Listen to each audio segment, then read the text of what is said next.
Okay, well, to start, Rodneyville contacted me about doing a project with the Dublin Arts Council, and he sort of said it has to happen on the river. And have you ever seen that work that happens with OSU? Because there's been a couple of works that the OSU dancers have participated there. And I said, yeah, I love it.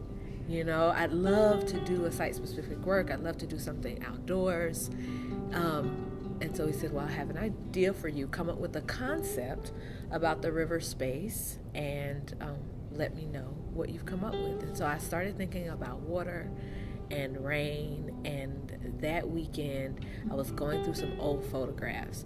And there is an old photo of me getting baptized in my church at home in Augusta, Georgia.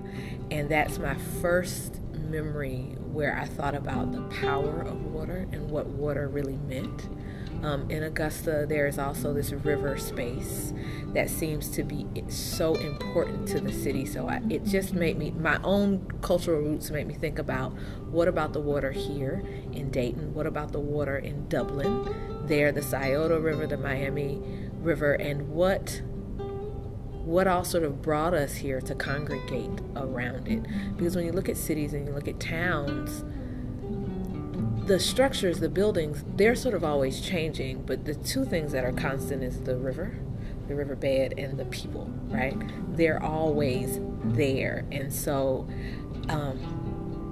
thinking about the cycle of water, that rain sort of fills the water, and we use the water as a space for renewal, spiritual renewal, for physical renewal. It's a necessity to sort of have this resource there.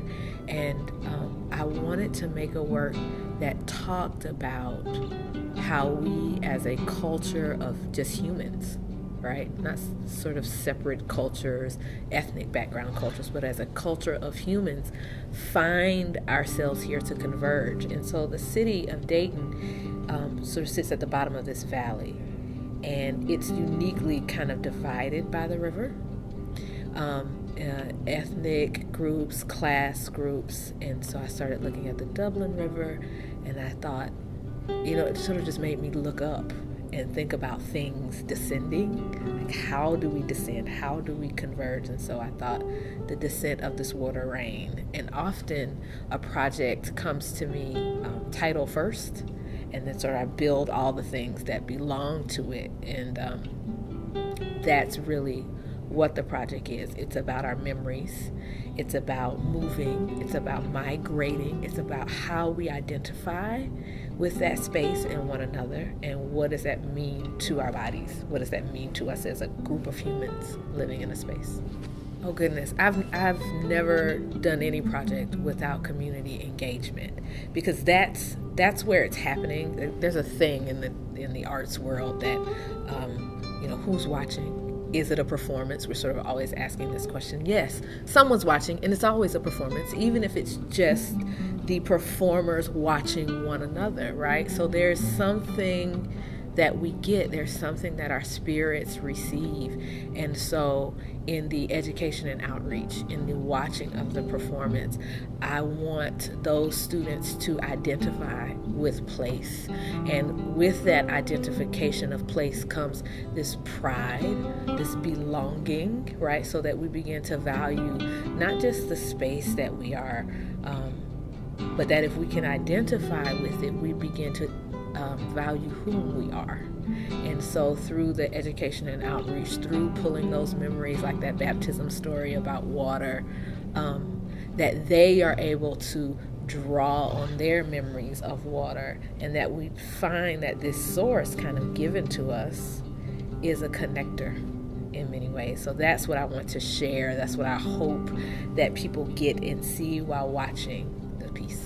I have been horrible at asking for money in terms of support for work, because in my mind, I make because I want to make.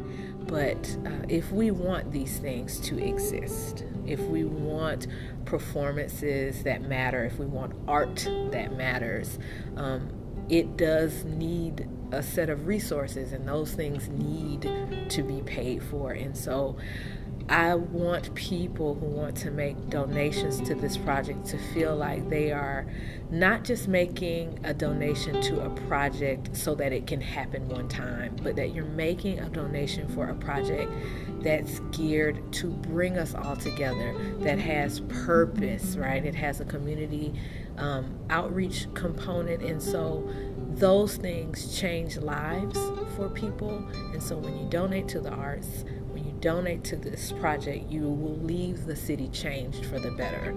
You'll leave the students who participate changed for the better. And so that's what I want them to know. That's what they get out of their donation, a better community for us.